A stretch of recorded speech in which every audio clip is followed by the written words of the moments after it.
ನಮಸ್ಕಾರ. ಇದು ಸುದ್ದಿ ವಿಶ್ಲೇಷಣೆ. ನಾನು ಶಶಿಧರ್ ಭಟ್. ಇವತ್ತು ಸಹ ದಿನದಂತೆ ತಮ್ಮ ಎದುರು ಬಂದು ನಿಂತಿದ್ದೇನೆ, ಹೊಸ ವಿಚಾರದೊಂದಿಗೆ, ಹೊಸ ವಿಶ್ಲೇಷಣೆಯೊಂದಿಗೆ. ಸುದ್ದಿಯ ಹಿಂದಿನ ಸುದ್ದಿಯನ್ನು ತೆರೆದಿಡುವ ಯತ್ನ ನನ್ನದು. ಭಾರತೀಯ ಜನತಾ ಪಕ್ಷ ಇನ್ನು 1 ವರ್ಷದ ಅವಧಿಯಲ್ಲಿ ಬರಲಿರುವ ರಾಜ್ಯ ವಿಧಾನಸಭಾ ಚುನಾವಣೆಗೆ ಈಗಲೇ ತಯಾರಿಯನ್ನು ಪ್ರಾರಂಭಿಸಿದೆ. ಕರ್ನಾಟಕದ ಒಳಗಡೆ ನಡೆಯುತ್ತಿರುವ ಬೆಳವಣಿಗೆಗಳೇನಿವೆ, ಆ ಬೆಳವಣಿಗೆಗಳೆಲ್ಲವೂ ಕೂಡ ಚುನಾವಣಾ ದೃಷ್ಟಿಯಿಂದ ರೂಪಿಸಿರುವಂಥದ್ದು. ಹಿಜಾಬ್ನಿಂದ ಪ್ರಾರಂಭವಾಗಿ ಅಲ್ಪಸಂಖ್ಯಾತರನ್ನ ಒಂದೆಡೆ ಟಾರ್ಗೆಟ್ ಮಾಡ್ತಾ ಬಹುಸಂಖ್ಯಾತ ಮತಗಳೇನಿವೆ ಆ ಮತಗಳನ್ನೆಲ್ಲ ಕ್ರೋಢೀಕರಿಸುವ ಒಂದು ಯತ್ನವನ್ನು BJP ಪ್ರಾರಂಭಿಸಿದೆ. ಇದು ಒಂದೆಡೆ ನಡೀತಾ ಇದ್ದರೆ, ಇನ್ನೊಂದೆಡೆ ಪಕ್ಷವನ್ನು ಬಲಪಡಿಸುವುದು ಹೇಗೆ ಅನ್ನುವುದು BJP ವರಿಷ್ಠರ ಮುಂದಿರುವ ಬಹುದೊಡ್ಡ ಪ್ರಶ್ನೆ. ಬರುವ ಆಗಸ್ಟ್ನಲ್ಲಿ ಈಗ ರಾಜ್ಯ BJP ಅಧ್ಯಕ್ಷರಾಗಿರುವ ನಳಿನ್ ಕುಮಾರ್ ಕಟೀಲ್ ಅವರ ಅವಧಿ ಮುಗಿತಾ ಇದೆ. ಹೊಸ ಅಧ್ಯಕ್ಷರನ್ನು ನೇಮಕ ಮಾಡಬೇಕಾಗಿದೆ. ಹೊಸ ಅಧ್ಯಕ್ಷರ ಮುಂದಿರುವ ಬಹುದೊಡ್ಡ ಸವಾಲು ಅಂತ ಅಂದರೆ, ಮುಂಬರುವ ವಿಧಾನಸಭಾ ಚುನಾವಣೆಯಲ್ಲಿ ಪಕ್ಷದ ನೇತೃತ್ವ ವಹಿಸುವುದು ಹಾಗೂ ಪಕ್ಷವನ್ನು ಸಂಘಟಿಸುವುದು. ನಳಿನ್ ಕುಮಾರ್ ಕಟೀಲ್ ಅವರ ಜಾಗಕ್ಕೆ ಯಾರು ಬರ್ತಾರೆ, ಯಾರು ರಾಜ್ಯ BJPಯ ಸಾರಥ್ಯವನ್ನು ವಹಿಸ್ತಾರೆ ಅನ್ನುವುದು ಬಹುಮುಖ್ಯವಾದ ಪ್ರಶ್ನೆ. ಈಗ ಪ್ರಮುಖವಾಗಿ 2 ಹೆಸರುಗಳು ಕೇಳಿ ಬರ್ತಾರೆ. ಒಬ್ಬರು ಈಗ BJP ರಾಷ್ಟ್ರೀಯ ಪ್ರಧಾನ ಕಾರ್ಯದರ್ಶಿಗಳಲ್ಲಿ ಒಬ್ಬರಾಗಿರುವ CT ರವಿ ಮತ್ತು ಕೇಂದ್ರ ಸಚಿವೆಯಾಗಿರುವ ಶೋಭಾ ಕರಂದ್ಲಾಜೆ. ಇವರಿಬ್ಬರ ನಡುವೆ ಪೈಪೋಟಿ ಇದೆ. BJPಯ ಮೂಲಗಳ ಪ್ರಕಾರ ಬಹುಮಟ್ಟಿಗೆ ಇವರಿಬ್ಬರಲ್ಲಿ ಒಬ್ಬರನ್ನ ಅಧ್ಯಕ್ಷರನ್ನಾಗಿ ಆಯ್ಕೆ ಮಾಡಬಹುದು. ಯಾಕೆಂದರೆ ಇವರಿಬ್ಬರು ಕೂಡ ಫೈರ್ ಬ್ರ್ಯಾಂಡ್ ನಾಯಕರು ಅಂತ ಹೇಳಬಹುದಾದವರು. ಇನ್ನೂ ಕೆಲವರ ಹೆಸರುಗಳು ಇದ್ದರೂ ಕೂಡ ಈಗ ಪೈಪೋಟಿ ಕಾಣ್ತಾ ಇರೋದು CT ರವಿ ಮತ್ತು ಶೋಭಾ ಕರಂದ್ಲಾಜೆ ಅವರ ನಡುವೆ.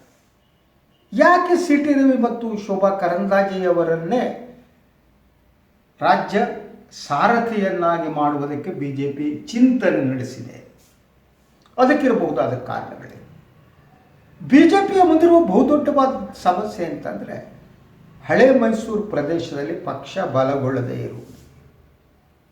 ಒಕ್ಕಲಿಗರು ಅವರು BJPಗೆ ಬೆಂಬಲ ನೀಡುವವರ ಸಂಖ್ಯೆ ಕಡಿಮೆ ಇದೆ. ಈ ತಕ್ಷಣ ಹಳೆ ಮೈಸೂರು ಪ್ರದೇಶದಲ್ಲಿ ಪಕ್ಷವು ಇನ್ನೊಂದಷ್ಟು ಬಲಗೊಂಡ್ರೆ ಮತ್ತೆ ಗದ್ದುಗೆ ಏರುವುದು ಸುಲಭ ಆಗುತ್ತೆ ಅನ್ನೋದು ಪಕ್ಷದ ವರಿಷ್ಠ ಚಿಂತನೆ.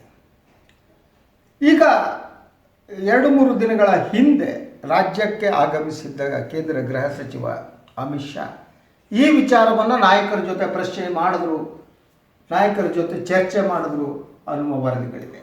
ಆ ಸಂದರ್ಭದಲ್ಲಿ ಅವರು ತೀವ್ರ ಅಸಮಾಧಾನವನ್ನು ವ್ಯಕ್ತಪಡಿಸಿದ್ದು, ಹಳೆ ಮೈಸೂರು ಪ್ರದೇಶದಲ್ಲಿ ಪಕ್ಷವನ್ನು ಸಂಘಟನೆ ಮಾಡೋದಕ್ಕೆ ಸಾಧ್ಯ ಆಗದೇ ಇರುವುದು. ಈ ನಡುವೆ ಅವರು ಪಕ್ಷದ ಕೆಲವು ನಾಯಕರಿಗೆ ಸೂಚನೆ ಕೊಟ್ಟರು ಅಂತ ಹೇಳಲಾಗ್ತಾ ಇದೆ. ಹಳೆ ಮೈಸೂರು ಪ್ರದೇಶದಲ್ಲಿ ಪಕ್ಷವನ್ನು ಸಂಘಟನೆ ಮಾಡುವುದಕ್ಕೆ ಏನು ಮಾಡಬೇಕು, ಒಂದು ಕಾರ್ಯಸೂಚಿಯನ್ನು ಸಿದ್ಧಪಡಿಸಿ ಅನ್ನುವ ಸೂಚನೆ ನೀಡಿದರು ಅನ್ನುವ ವರದಿಗಳು ಕೂಡ ಇವೆ. ಒಂದೆಡೆ ಸಂಪುಟ ಪುನಾರಚನೆಯ ಕಸರತ್ತಾದರೆ, ಇನ್ನೊಂದೆಡೆ ಪಕ್ಷದ ಹೊಸ ಸಾರಥಿಯನ್ನು ಆಯ್ಕೆ ಮಾಡುವುದು. ನಳಿನ್ ಕುಮಾರ್ ಕಟೀಲ್ ಅವ್ರ ಬಗ್ಗೆ ಮಾತನಾಡೋಣ. ಅವರು ವಿಫಲರಾಗಿದ್ದಾರೆ ತನ್ನ ಕೆಲಸದಲ್ಲಿ ಅನ್ನೋದ್ರಲ್ಲಿ ಅನುಮಾನ ಇಲ್ಲ. ಆ ಬಗ್ಗೆ ಪಕ್ಷದ ವರಿಷ್ಠರಿಗೂ ಕೂಡ ಬೇಸರ ಇದೆ ಅಂತ ಹೇಳಲಾಗ್ತಾ ಇದೆ. CT ರವಿ ಮತ್ತು ಶೋಭಾ ಕರಂದ್ಲಾಜೆ ಇವರಿಬ್ಬರ ನಡುವೆ ಸಾಮ್ಯವೂ ಇದೆ, ಇವರಿಬ್ಬರ ನಡುವೆ ವ್ಯತ್ಯಾಸಗಳು ಇದೆ. ಸಾಮ್ಯ ಏನು ಅಂತಂದರೆ, ಇಬ್ಬರೂ ಕೂಡ ಸಂಘ ಪರಿವಾರದಿಂದ ಬಂದವರು. ಸಂಘ ಪರಿವಾರದ ಎಜೆಂಡಾವನ್ನು ತುಂಬ ಚೆನ್ನಾಗಿ ಅರ್ಥ. ಹಾಗೆಯೇ ಭಾರತೀಯ ಜನತಾ ಪಕ್ಷ ಚುನಾವಣೆಯನ್ನು ಹೇಗೆ ಗೆಲ್ಲುತ್ತೆ ಅನ್ನೋದು ಕೂಡ ಇವರಿಗೆ ಗೊತ್ತು. CT ರವಿ ಅವರು ಈಗ ರಾಷ್ಟ್ರೀಯ ಕಾರ್ಯದರ್ಶಿಗಳಾಗಿ ತಮಿಳುನಾಡು ಮತ್ತು ಗೋವಾದ ಉಸ್ತುವಾರಿಯನ್ನು ವಹಿಸಿಕೊಂಡಿದ್ದರು. ಈ ಎರಡೂ ರಾಜ್ಯಗಳಲ್ಲಿ ಅವರು ಮಾಡಿರುವ ಕೆಲಸದ ಏನಿದೆ, ಸಂಘಟನೆ ಏನಿದೆ, ಅದರ ಬಗ್ಗೆ ಪಕ್ಷದ ವರಿಷ್ಠರಿಗೆ ತೃಪ್ತಿ ಇದೆ ಅಂತ ಹೇಳಲಾಗ್ತಾ ಇದೆ. ಸೊ ಆ ಕಾರಣಕ್ಕೆ ಅವ್ರ ಬಗ್ಗೆ ಒಲವಿದೆ. ಅದರ ಜೊತೆಗೆ ಸಿ ಟಿ ರವಿಯ ಇನ್ನೊಂದು ಗುಣ ಏನು ಅಂತಂದರೆ, ಅವರು ಎಲ್ಲಿ ಬೆಂಕಿ ಹಚ್ಚಬೇಕು, ಯಾವಾಗ ಬೆಂಕಿ ಹಚ್ಚಬೇಕು ಅನ್ನೋದು ಸಿ ಟಿ ರವಿಯವರು ಭಾಳ ಸ್ಪಷ್ಟವಾಗಿ ಗೊತ್ತು. ಯಾವ ವಿಚಾರ ಮತವನ್ನು ತರುತ್ತೆ, ಯಾವ ತರಲ್ಲ ಅನ್ನೋದು ಗೊತ್ತು. ಅದರ ಜೊತೆಗೆ ಬಿ ಜೆ ಪಿಯ ಮೂಲ ಸಿದ್ಧಾಂತ ಇದೆಯಲ್ಲ, ಬಹುಸಂಖ್ಯಾತ ಮತಗಳನ್ನು ತಮ್ಮ ವೋಟ್ ಬ್ಯಾಂಕ್ ಆಗಿ ಪರಿವರ್ತಿಸಿಕೊಳ್ಳುವುದು. ಈಗ ಆ ಕೆಲಸದಲ್ಲೇ ನಿರತರಾಗಿದ್ದರೆ ಅದು ನೀವು ಸುಮಾರು ಒಂದೂವರೆ ದಶಕದಿಂದ ಅದು ನಡೆದು ಬರ್ತಾ ಇದೆ. ಅದನ್ನು ಯಶಸ್ವಿಯಾಗಿ ಸಿ ಟಿ ರವಿ ಮುಂದುವರಿಸ್ಬೋದು. ಈಗ ಏನು ರಾಜ್ಯದಲ್ಲಿ ನೋಡಿ ಹಿಜಾಬ್ ವ್ಯಾಪಾರ ನಿರ್ಬಂಧ ಎಲ್ಲ ನಡೆಯುತ್ತೆ. ಇದ್ರ ಬಗ್ಗೆ ಸಿ ಟಿ ರವಿ ಅವರು ನೀಡಿರುವ ಹೇಳಿಕೆಗಳು ನೋಡಿ, ಬಿ ಜೆ ಪಿ ಉಳಿದ ನಾಯಕರುಗಳಿಗೆ ವ್ಯತ್ಯಾಸ ಇದೆ. ಸೊ ಆ ಕಾರಣಕ್ಕೆ ಅವರು ಒಂದು ಮತ ಬ್ಯಾಂಕ್ ಏನಿದೆ ಅದನ್ನು ಗಟ್ಟಿಗೊಳಿಸಬಲ್ಲರು ಅನ್ನೋದು ಒಂದು. ಸಂಘಟನೆಯ ವಿಚಾರದಲ್ಲೂ ಕೂಡ ಅವರು ಒಂದಿದೆ, ಅವರು ಸುತ್ತಾಡಬಲ್ಲರು, ಓಡಾಡಬಲ್ಲರು. ಅವರು ಒಂದು ಕಡೆ ಕೂತ್ಕೊಳ್ಳಲ್ಲ. ಇನ್ನು ವಯಸ್ಸಿದೆ, ಶಕ್ತಿ ಇದೆ. ಅವರು ಎಲ್ಲ ಕಡೆ ಸಂಘಟನೆ ಮಾಡ್ತಾ ಮಾಡ್ತಾ ಮೂಲ ಬಿ ಜೆ ಪಿ ಸಂಘ ಪರಿವಾರದ ಎಜೆಂಡಾವನ್ನು ಇಂಪ್ಲಿಮೆಂಟ್ ಮಾಡಬಲ್ಲರು. ಶೋಭಾ ಕರಂದ್ಲಾಜೆ ಈಗ ಕೇಂದ್ರ ಸಚಿವರಾಗಿದ್ದಾರೆ. ಕಳೆದ ಬಾರಿ ಅವರು ಉತ್ತರ ಪ್ರದೇಶ ಚುನಾವಣೆ ಸಂದರ್ಭದಲ್ಲಿ ಆ ರಾಜ್ಯದ ಉಸ್ತುವಾರಿಯಾಗಿಯೂ ಕೆಲಸ ಮಾಡಿದ್ದಾರೆ. ಸೊ ಹೀಗಾಗಿ ಅವರ ಬಗ್ಗೆ ಕೂಡ ಬಿ ಜೆ ಪಿ ವರಿಷ್ಠರು ಆಲೋಚನೆ ಮಾಡ್ತಿದ್ದಾರೆ ಅಂತ ಹೇಳಲಾಗ್ತಾ ಇದೆ. ಇವರಿಬ್ಬರ ಬಗ್ಗೆಯೂ ಕೂಡ ಪಕ್ಷದ ವರಿಷ್ಠರಿಗೆ ನಂಬಿಕೆ ಇದೆ ಅನ್ನೋದು, ಇವರು ಮಾಡಬಲ್ಲವರು ಅನ್ನುವ ನಂಬಿಕೆ ಇದೆ. ಸೊ ಮುಖ್ಯಮಂತ್ರಿ ಬಸವರಾಜ ಬೊಮ್ಮಾಯಿ ಅವರಿಗಿಂತ ಸಿ ಟಿ ರವಿ ಮತ್ತು ಶೋಭಾ ಕರಂದ್ಲಾಜೆ ಪಕ್ಷದ ವರಿಷ್ಠರಿಗೆ ಹೆಚ್ಚು ಆಪ್ತರು, ಅವರ ಹತ್ತಿರದಲ್ಲಿ ಇರುವಂಥವರು. ಸಿ ಟಿ ರವಿ ಪಕ್ಕಾ ಹಿಂದುತ್ವವಾದಿ ಆಗಿರುವುದರಿಂದ ಅವರಿಗೆ ಈ ಹಿಂದುತ್ವವಾದಿ ರಾಜಕಾರಣದ ಅರಿವು ಎಲ್ಲ ಸಾಕಷ್ಟಿದೆ. ಸೊ ಪ್ರಧಾನ ಕಾರ್ಯದರ್ಶಿಯಾಗಿ ಅವರು ಮಾಡಿರಬಹುದಾದ ಕೆಲಸ ಏನೇ ಇರಲಿ, ಆದರೆ ಎಲ್ಲೆಲ್ಲಿ ಹೇಗೆ ಏನು ಮಾಡಬೇಕು, ಯಾವ ಹೇಳಿಕೆ ನೀಡಬೇಕು, ಹಾಗೆ ಹೇಳಿಕೆಗಳ ಮೂಲಕನೇ ಅವರು ವಿವಾದವನ್ನು ಸೃಷ್ಟಿಸಬಲ್ಲರು. ಆ ಮೂಲಕನೇ ಬಹುಸಂಖ್ಯಾತ ಹಿಂದೂ ಮತಗಳನ್ನು ಅವರು ಪಡೆಯಬಲ್ಲರು ಅನ್ನೋದು ಬಿ ಜೆ ಪಿ ವರಿಷ್ಠರ ನಂಬಿಕೆ. ಸೊ ಹಾಗೆಯೇ ಈ ಚುನಾವಣೆ ಬರ್ತಾ ಇರೋದ್ರಿಂದ ಮೇನ್ ಇಶ್ಯೂಸ್ ಇದೆ. ಚುನಾವಣೆಯಲ್ಲಿ ಯಾವುದು ಮೇನ್ ಇಶ್ಯೂ ಆಗಬೇಕು? ಜನರ ನಿರುದ್ಯೋಗದ ಸಮಸ್ಯೆ, ಅಭಿವೃದ್ಧಿಯ ಪ್ರಶ್ನೆ ಅಲ್ವಾ, ಬೆಲೆ ಏರಿಕೆ, ಹಣದುಬ್ಬರ, ಇಂಥದ್ದು ಇಶ್ಯೂ ಆಗ ಇದರಿಂದ ಡೈವರ್ಟ್ ಮಾಡುವಂಥ ಶಕ್ತಿ, ಇದರಿಂದ ಕೋಮು ರಾಜಕಾರಣಕ್ಕೆ ಜನರ ಮನಸ್ಸು ಹೋಗುವಂಥ ಒಂದು ವಾತಾವರಣವನ್ನು ಸೃಷ್ಟಿಸುವ ಶಕ್ತಿ ಅದು ಸಿ ಟಿ ರವಿ ಅವರಿಗೆ ಇದೆ. ಸೊ ಇದೊಂದು ಅವರಿಗೆ ಪ್ಲಸ್ ಪಾಯಿಂಟ್ ಅಂತ. ಬಹುಸಂಖ್ಯಾತರ ಮತಗಳನ್ನು ಕ್ರೋಢೀಕರಿಸುವುದಕ್ಕಾಗಿ ಭಾವನಾತ್ಮಕ ವಿಚಾರಗಳನ್ನೇ ಅವರು ಹರಿಬಿಡಬಲ್ಲರು. ಸೊ ಅವರು ಮೊದಲಿಂದಲೂ ಕೂಡ ಅಲ್ಪಸಂಖ್ಯಾತರನ್ನು ಸತತವಾಗಿ ಟಾರ್ಗೆಟ್ ಮಾಡ್ತಾ ಇರೋ ಬಂದ ನಾಯಕ. ಅವರ ಟಾರ್ಗೆಟೇ ಅಲ್ಪಸಂಖ್ಯಾತರು. ಸೊ ಇದೆಲ್ಲ ಕೂಡ ಅವರ ಪರವಾಗಿ ಇರುವ ಅಂಶಗಳು ಅಂತ ನನಗೆ ಅನಿಸುತ್ತೆ. ಇನ್ನು ಶೋಭಾ ಕರಂದ್ಲಾಜೆ ಕೂಡ RSSನಿಂದ ಬಂದಳು. ದಕ್ಷಿಣ ಕನ್ನಡದ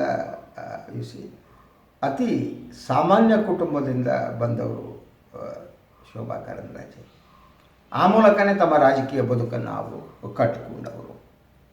ಇನ್ನು ಅವರು ಮಹಿಳಾ ರಾಜಕಾರಣಿ ಅನ್ನೋದು ಒಂದು ಪ್ಲಸ್ ಪಾಯಿಂಟ್ ಅಂತ. ಉತ್ತರ ಪ್ರದೇಶದಲ್ಲಿ ಹೆಚ್ಚಿನ ಸಂಖ್ಯೆಯಲ್ಲಿ ಮಹಿಳೆಯರು ಬಿ ಜೆ ಪಿಯ ಕೈ ಹಿಡಿದರು.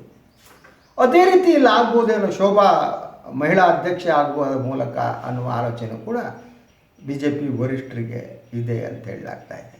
ಅದರ ಜೊತೆಗೆ ಶೋಭಾ ಯಡಿಯೂರಪ್ಪನವರಿಗೆ ಹತ್ತಿರದಲ್ಲಿ ಇದ್ದಂಥ ನಾಯಕಿ, ಅವರ ಆಪ್ತ ಬಳಗದಲ್ಲಿ ಇದ್ದಂಥ ನಾಯಕಿ, ಯಡಿಯೂರಪ್ಪನವರ ಎಲ್ಲ ನಡೆಗಳನ್ನು ಅರಿತ ನಾಯಕ. ಸೊ ಈಗ ಯಡಿಯೂರಪ್ಪನವರಿಂದ ಅವರು ದೂರ ಸರಿದಿದ್ದಾರೆ ಅನ್ನುವ ಮಾತಿದೆ. ಸೊ ಪಕ್ಷದ ವರಿಷ್ಠರು ಯಡಿಯೂರಪ್ಪ ಮುಖ್ಯಮಂತ್ರಿ ಆದ ಸಂದರ್ಭದಲ್ಲಿ ಅವರಿಂದ ದೂರ ಇರಿ ಅನ್ನುವ ಸೂಚನೆಯನ್ನು ಕೊಟ್ಟಿದ್ದಾರೆ ಅನ್ನುವ ಮಾತಿದೆ. ಆ ಕಾರಣಕ್ಕಾಗಿ ಅವ್ರನ್ನ ಕೇಂದ್ರ ಸಚಿವೆಯನ್ನಾಗಿ ಮಾಡಿ ದೆಹಲಿಗೆ ಶಿಫ್ಟ್ ಮಾಡಲಾಗಿದೆ. ಈ ಚುನಾವಣೆಯ ಸಂದರ್ಭದಲ್ಲಿ ಅವರು ಈ ಯಡಿಯೂರಪ್ಪನವರ ನಿರ್ಗಮನದಿಂದ ಉಂಟಾದ ಪರಿಸ್ಥಿತಿ ಮತ್ತು ಯಡಿಯೂರಪ್ಪ ಮುಂದೆ ಹೇಗೆ ಹೆಜ್ಜೆ ಇಡಬಹುದು ಅನ್ನೋದು ಕೌಂಟರ್ ಮಾಡುವಂಥ ಶಕ್ತಿ ಶೋಭಾ ಕರಂದ್ಲಾಜೆ ಅವರಿಗಿದೆ ಅಂತ ಪಕ್ಷದ ವರಿಷ್ಠರು ಆಲೋಚನೆ ಮಾಡ್ತಾ ಇದ್ದಾರೆ. ಆ ಮೂಲಕ ಯಡಿಯೂರಪ್ಪನವರ ಪುತ್ರ ವಿಜೇಂದ್ರ ಅವರನ್ನು ನಿಯಂತ್ರಿಸಬಹುದು. ಅವರಿಗೆ ಅವರ ನಿಯಂತ್ರಣ ಕೂಡ ಬೇಕಾಗಿದೆ. ಯಾಕಂದರೆ ಯಡಿಯೂರಪ್ಪ ಅನ್ನೋರು ಈಗಲೂ ಬಿ ಜೆ ಪಿ ವರಿಷ್ಠರಿಗೆ ಭಯವನ್ನು ಉಂಟು ಮಾಡುವ ನಾಯಕ. ಸೊ ಅವರು ಯಾವ ಹೆಜ್ಜೆ ಇಡ್ತಾರೆ ಅನ್ನೋದು ಕುತೂಹಲಕರವಾದದ್ದು. ಅವರು ಏನು ಮಾಡಬಹುದು ಅನ್ನುವ ಬಗ್ಗೆ ಬಿ ಜೆ ಪಿ ವರಿಷ್ಠರಿಗೆ ಭಯ ಇದ್ದೇ ಇದೆ. ಶೋಭಾ ಆದರೆ ಈ ಪರಿಸ್ಥಿತಿ ಸ್ವಲ್ಪ ಬದಲಾಗಬಹುದು ಅಂತ ಬಿ ಜೆ ಪಿ ವರಿಷ್ಠರು ಯೋಚನೆ ಮಾಡ್ತಾರೆ. ಒಂದು, ಯಡಿಯೂರಪ್ಪನವರ ಮೂಗುಗಳು ಗೊತ್ತಾಗ್ತವೆ. ಎರಡು, ವಿಜೇಂದ್ರರವ್ರನ್ನ ಸ್ವಲ್ಪ ನಿಯಂತ್ರಣದಲ್ಲಿ ಇಡೋದಕ್ಕೆ ಸಾಧ್ಯ ಆಗುತ್ತೆ. ಮೂರು, ಯಥಾ ಪ್ರಕಾರ ಒಕ್ಕಲಿಗರ ಮತಗಳಲ್ಲಿ ಒಂದಿಷ್ಟು ಮತಗಳನ್ನು ಅವರು ಸೆಳೆಯಬಹುದು. ಇದನ್ನೆಲ್ಲ ಬಿ ಜೆ ಪಿ ವರಿಷ್ಠರು ಲೆಕ್ಕಾಚಾರ ಮಾಡ್ತಾ ಇದ್ದಾರೆ. ಸೊ ಆ ಲೆಕ್ಕಾಚಾರದ ಮೂಲಕ ಹೊಸ ಅಧ್ಯಕ್ಷರನ್ನು ಅವರು ನೇಮಿಸಬಹುದು. ಈ ಲೆಕ್ಕಾಚಾರದ ಹಿನ್ನೆಲೆಯಲ್ಲಿ ಯಾವ ತೀರ್ಮಾನಕ್ಕೆ ಬರ್ತಾರೋ ಆ ಮೂಲಕ ಮಾಡಬಹುದು. ಇನ್ನು ನಳಿನ್ ಕುಮಾರ್ ಕಟೀಲ್ ಅವರ ಬಗ್ಗೆ ನೋಡೋದಾದರೆ, ನಾನು ಈ ಮೊದಲು ಹೇಳಿದಂತೆ ಕಟೀಲ್ ಮೊದಲನೇದಾಗಿ ಅವರು ವಿಫಲರಾದ ಅಧ್ಯಕ್ಷರು. ಕರ್ನಾಟಕದ ಬಿ ಜೆ ಪಿ ರಾಜಕಾರಣದಲ್ಲಿ ಇಷ್ಟು ದುರ್ಬಲವಾದ ಅಧ್ಯಕ್ಷರು ಯಾರೂ ಇರಲೇ ಇಲ್ಲ. ಸೊ ಅದರ ಜೊತೆಗೆ ಅವರು ತಮ್ಮ ಅವಧಿಯಲ್ಲಿ ಪಕ್ಷದ ಸಂಘಟನೆ ಮಾಡುವುದರಲ್ಲಿ ವಿಫಲರಾಗಿದ್ದಾರೆ ಅನ್ನೋ ಮಾತು ಕೂಡ ಬಿ ಜೆ ಪಿಯಲ್ಲಿ ಇದೆ. ಅವರು ಸಂಘಟನೆ ಯಾವ ಮಟ್ಟದಲ್ಲಿ ಮಾಡಬೇಕಾಗಿತ್ತೋ ಮಾಡಿಲ್ಲ ಅಂತ. ಅವರು ಸಂಘದ ಕಟ್ಟಾಳು ಅನ್ನೋದು ನಿಜ. ಆದರೆ ಸಂಘದ ಕಟ್ಟಾಳು ಆದರೂ ಕೂಡ ಅವರು ಸಂಘ, ಬಿ ಜೆ ಪಿ, ಪಕ್ಷ ಈ ಮೂರರ ನಡುವೆ ಒಂದು ಸಮನ್ವಯತೆಯನ್ನು ಸಾಧಿಸಬೇಕಾಗಿತ್ತಲ್ಲ, ಅದನ್ನು ಸಾಧಿಸೋದಕ್ಕೆ ನಳಿನ್ ಕುಮಾರ್ ಕಟೀಲ್ ಅವರಿಗೆ ಸಾಧ್ಯ ಆಗಿಲ್ಲ. ಅದರ ಜೊತೆಗೆ ಅವರು ಅಧ್ಯಕ್ಷ ಅವಧಿಯಲ್ಲೂ ಕೂಡ ಕೇವಲ ದಕ್ಷಿಣ ಕನ್ನಡಕ್ಕೆ ಸೀಮಿತರಾಗಿಬಿಟ್ರು ಅನ್ನೋ ಆರೋಪ ಕೂಡ ಆಯಿತು. ದಕ್ಷಿಣ ಕನ್ನಡದಿಂದ ಹೊರಗಡೆ ಪಕ್ಷದ ಸಂಘಟನೆ ಮಾಡಬೇಕಾಗಿತ್ತು, ಓಡಾಡಬೇಕಾಗಿತ್ತು. ಅವರು ದಕ್ಷಿಣ ಕನ್ನಡದ ರಾಜಕಾರಣದಲ್ಲಿ ಅವರು ನಿರತರಾಗಿಬಿಟ್ರು. ಅದರ ಜೊತೆಗೆ ಯಡಿಯೂರಪ್ಪ ಪ್ರಬಲರಾಗಿದ್ದ ಸಂದರ್ಭದಲ್ಲಿ, ಅವರು ಮುಖ್ಯಮಂತ್ರಿ ಆಗಿದ್ದ ಸಂದರ್ಭದಲ್ಲಿ ಯಡಿಯೂರಪ್ಪನವ್ರನ್ನ ನಿಯಂತ್ರಿಸುವುದಕ್ಕೆ ಕಟೀಲ್ ಅವರಿಗೆ ಸಾಧ್ಯ ಆಗಿಲ್ಲ. ಸೊ ಯಡಿಯೂರಪ್ಪನವ್ರು ನಿಯಂತ್ರಿಸೋದು ಅಷ್ಟು ಸುಲಭ ಕೆಲಸ ಅಲ್ಲ. ಅವರು ಮುಖ್ಯಮಂತ್ರಿ ಆಗಿದ್ದ ಸಂದರ್ಭದಲ್ಲಿ ಅಧಿಕಾರ ಇದ್ದರಿಂದ ಯಾರಿಗೂ ಕೂಡ ಅವರು ನಿಯಂತ್ರಿಸೋದಕ್ಕೆ ಸಾಧ್ಯ ಆಗ್ತಿರಲಿಲ್ಲ. ಆದರೆ ಈಗಲೂ ಕೂಡ ಅಷ್ಟೇ.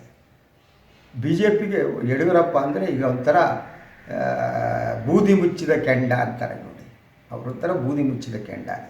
ಅವರು ಯಾವಾಗ ಹೊತ್ತಿ ಉರಿಯೋದಕ್ಕೆ ಪ್ರಾರಂಭ ಮಾಡ್ತಾರೆ ಅಂತ ಗೊತ್ತಿಲ್ಲ. ಅದು ಬಹುದೊಡ್ಡ ತಲೆನೋವು. ಅವರನ್ನು ನಿಯಂತ್ರಣ ಮಾಡೋದಕ್ಕೆ ಏನು ಮಾಡೋದಕ್ಕೂ ಸಾಧ್ಯ ಆಗದೆ ಇವರು ಒಂದು ರೀತಿಯಲ್ಲಿ ನಿಷ್ಪ್ರಯೋಜಕ ಅಧ್ಯಕ್ಷರು ಅಂತ ಹೆಸರು ಪಡೆದರು. ಸೊ ಅವರು ಅಧ್ಯಕ್ಷರಾದರೂ ಹಿಂದೆ ಬಿ ಎಲ್ ಸಂತೋಷ್ ಅವರ ಕೈವಾಡ ಕೂಡ ಇತ್ತು. ಯಡಿಯೂರಪ್ಪನವರನ್ನು ಪರ್ಯಾಯವಾಗಿ ಅವರು ಬಿ ಎಲ್ ಸಂತೋಷ್ ಅವರು ಕಟೀಲ್ ಅವರಿಗೆ ಪ್ರೋತ್ಸಾಹ ಕೊಡ್ತಾ ಅವ್ರನ್ನ ಬೆಳೆಸೋದಕ್ಕೆ ಯತ್ನ ಮಾಡಿದ್ರು. ಆದರೆ ಅವರು ಸಂಪೂರ್ಣವಾಗಿ ವಿಫಲರಾದರು. ಅವರು ಹೇಳಿಕೆಗಳಿಗೆ ಮಾತ್ರ ಸೀಮಿತ ಆಗಿಬಿಟ್ರು ಅಂತ. ಸ್ಟೇಟ್ಮೆಂಟ್ ಮಾಡೋ ಪೊಲಿಟಿಷಿಯನ್ ಅಂತ. ಅದು ಎಸ್ಪೆಷಲಿ ದಕ್ಷಿಣ ಕನ್ನಡದ ವಿಚಾರಗಳಿಗೆ ಸಂಬಂಧಪಟ್ಟಾಗ ಸ್ಟೇಟ್ಮೆಂಟ್ಗಳನ್ನ ಮಾಡ್ತಾ ಹಲವು ಸಂದರ್ಭದಲ್ಲಿ ಬಾಲಿಷ್ಯವಾಗಿ ಹೇಳಿಕೆಗಳನ್ನು ನೀಡ್ತಾ ಪಕ್ಷದ ವರ್ಚಸ್ಸು ಇನ್ನಷ್ಟು ಹಾಳಾಗೋದಕ್ಕೆ ಕಾರಣರಾದರು. ಸೊ ಈ ಕಾರಣಕ್ಕಾಗಿ ಅವರನ್ನು ಬದಲಿಸಬೇಕು ಅನ್ನುವುದೇನಿದೆ ಅದು ಮೊದಲಿಂದ ಬಿ ಜೆ ಪಿ ವರಿಷ್ಠರಲ್ಲಿ ಆ ಬಗ್ಗೆ ಒಂದು ಆಲೋಚನೆ ಇತ್ತು. ಆದರೆ ಅದನ್ನು ಜಾರಿಗೆ ತಂದಿಲ್ಲ. ಯಾಕಂದರೆ ಹೇಗಿದ್ದರೂ ಅವರ ಅವಧಿ ಮುಗಿಯುತ್ತೆ ಅನ್ನೋ ಕಾರಣಕ್ಕಾಗಿ ಈಗ ಅವರ ಅವಧಿ ಮುಗಿತಾ ಇದೆ. ಸೊ ಈ ಹೊಸ ಅಧ್ಯಕ್ಷರನ್ನ ನೇಮಕ ಏನಿದೆ ಅದು ಬಿ ಜೆ ಪಿಗೆ ಬಹುದೊಡ್ಡ ಸವಾಲು. ಅಧ್ಯಕ್ಷರನ್ನಾಗಿ ಯಾರನ್ನಾಗಿ ನೇಮಿಸಬೇಕು. C T Ravi, Shobha Karandlaje, C T Ravi ಇನ್ನೂ ಕೂಡ ಯುವಕರು ಎನ್ನಬಹುದಾದ ನಾಯಕರು. ಶೋಭಾ ಕರಂದ್ಲಾಜೆ ಹಾಗಲ್ಲ, 50+ ಆಗಿರುವುದರಿಂದ ಅವರು ಇನ್ನೂ ಯುವಕರು ಅಂತ ಹೇಳೋದಕ್ಕೆ ಆಗಲ್ಲ. ಆದರೆ ಅವರಿಬ್ಬರ ಮೂಲಭೂತ ಗುಣಧರ್ಮ ಬಿ ಜೆ ಪಿಗೆ ಒಪ್ಪುವಂಥದ್ದೇ ಆಗಿದೆ. ಅವರ ಮೂಲಭೂತ ಗುಣಧರ್ಮ ಬಿ ಜೆ ಪಿ ಮತ್ತು ಆರ್ ಎಸ್ ಎಸ್ನ ಎಜೆಂಡಾವನ್ನು ಅನುಷ್ಠಾನ ಮಾಡುವುದಕ್ಕೆ ಪೂರಕ ಆಗಿದೆ. ಸೊ ಅದರ ಜೊತೆಗೆ ಅವರು ತಮ್ಮ ಮಾತುಗಳ ಮೂಲಕನೇ ವಿವಾದವನ್ನು ಸೃಷ್ಟಿಸ್ತಾ ಆ ವಿವಾದಗಳ ಮೂಲಕನೇ ಬಿ ಜೆ ಪಿಯ ಮೂಲವನ್ನು ಅವರ ಕೇಂದ್ರ ಇದೇನಿದೆ ಅದನ್ನು ಬಲಪಡಿಸುವ ಕೆಲಸವನ್ನು ಕೂಡ ಅವರು ಮಾಡಬಲ್ಲರು ಅನ್ನೋದು ಬಿ ಜೆ ಪಿ ವರಿಷ್ಠರ ನಂಬಿಕೆ. ಆ ಕಾರಣಕ್ಕೆ ಒಂದೆಡೆ ಸಚಿವ ಸಂಪುಟದ ವಿಸ್ತರಣೆನೋ ಅಥವಾ ಪುನಾರಚನೆಯ ಅದು ಒಂದೆರಡು ದಿವಸದಲ್ಲಿ ಗೊತ್ತಾಗ್ಬೋದು. ಅದು ಗೊತ್ತಾದ ಮೇಲೆ ಬಿ ಜೆ ಪಿ ವರಿಷ್ಠರು ಬಸವರಾಜ ಬೊಮ್ಮಾಯಿ ಅವರನ್ನು ಎಷ್ಟು ನಂಬ್ತಾರೆ ಅನ್ನೋದು ಕೂಡ ಗೊತ್ತಾಗುತ್ತೆ. ಸೊ ಅವರನ್ನು ನಿಯಂತ್ರಿಸುವುದಕ್ಕೆ ಶೋಭಾ ಕರಂದ್ಲಾಜೆ ಆಗಲಿ ಸಿ ಟಿ ರವಿ ಆಗಲಿ ಯಶಸ್ವಿ ಆಗ್ತಾರೆ ಅಂತ. ಈಗಲೇ ಅವ್ರು ನಿಯಂತ್ರಿಸಬೇಕಾಗಿಲ್ಲ, ದುರ್ಬಲ ಮುಖ್ಯಮಂತ್ರಿ ಅವರು. ಸಂಪೂರ್ಣ ಪವರ್ ಅವಾಗ ಪಕ್ಷದ ಕಡೆ, ಸರ್ಕಾರದಿಂದ ಪಕ್ಷದ ಕಡೆ ಹೋಗುತ್ತೆ. ಸಿ ಟಿ ರವಿ ಆದರಂತೂ ಬೊಮ್ಮಾಯಿಯವರಿಗೆ ತೊಂದರೆ ತಪ್ಪಿದ್ದಲ್ಲ ಅಂತ ಹೇಳ್ತಾ ಇವತ್ತಿನ ಸುದ್ದಿ ವಿಶ್ಲೇಷಣೆ ಮುಗಿಸ್ತೀನಿ. ಇನ್ನೊಂದು ವಿಚಾರದೊಂದಿಗೆ ಮತ್ತೆ ತಮ್ಮ ಹತ್ರ ಬರ್ತೀನಿ. ಎಲ್ಲರಿಗೂ ಒಳ್ಳೆಯದಾಗಲಿ. ನಮಸ್ಕಾರ.